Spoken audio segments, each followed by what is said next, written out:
పవిత్రమైన క్షేత్రం ఆ పవన కుమారుని నిలయం పవిత్రమైన క్షేత్రం ఆ పవన కుమారుని నిలయం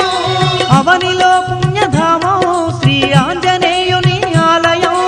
అవనిలో పుణ్యధామం శ్రీ ఆంజనేయుని ఆలయం ఇది దీన జనులను ఆదరించే క్షేత్రం దివ్య సుందరుడైన మారుతి మందిరం రామ భక్త హనుమయ్య సన్నిధి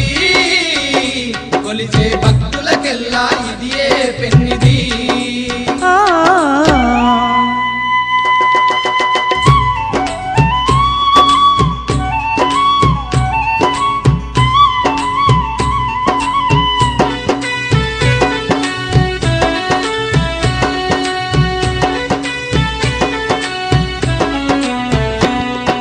భూత ప్రేత భయ